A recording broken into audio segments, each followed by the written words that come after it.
سامعین گرامی، علم اللہ تعالیٰ کی عنایتوں میں سے ایک انمول عطیہ ہے، وہ جسے چاہے عطا فرما دے۔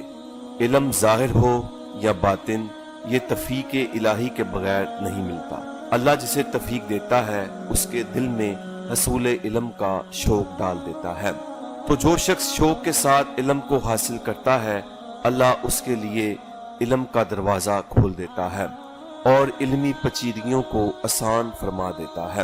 کچھ ایسا معاملہ ہی سرکار حضرت علامہ عالم فقری رحمت اللہ علیہ کے ساتھ وابستہ رہا۔ اللہ تعالیٰ نے آپ کو حصول علم کا شوق عطا فرمایا تو آپ نے اسے اپنی زندگی کا مقصد بنا لیا۔ چنانچہ آپ نے اپنی زندگی کا بیشتر حصہ علوم ظاہری کی تحصیل و تکمیل میں صرف کیا۔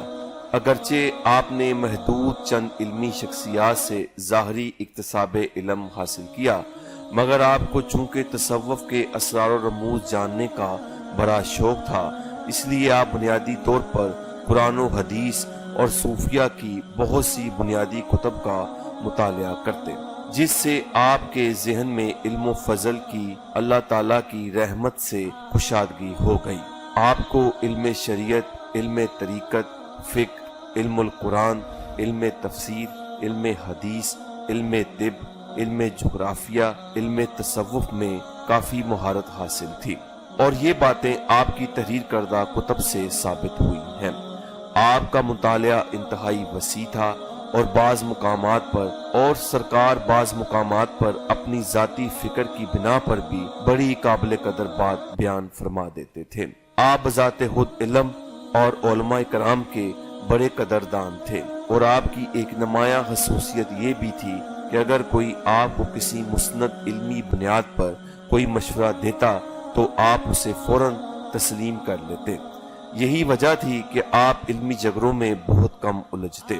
آپ کی علمی سوچ بڑی مثبت اور اصلاحی تھی، مگر بہت سی علمی معلومات ہونے کے باوجود بھی آپ اپنے آپ کو ایک ناچیز بندہ ہی تصور کرتے تھے، کیونکہ آپ کے نزدیک اصل علم وہی ہے جو اللہ تعالیٰ اپنے بندوں کو مختلف طریقوں سے وضاحت کرتا ہے۔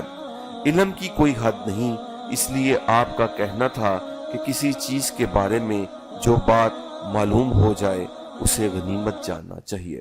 اس لیے سرکار ایک بہت ہی علمی شخصیت کے مالک تھے۔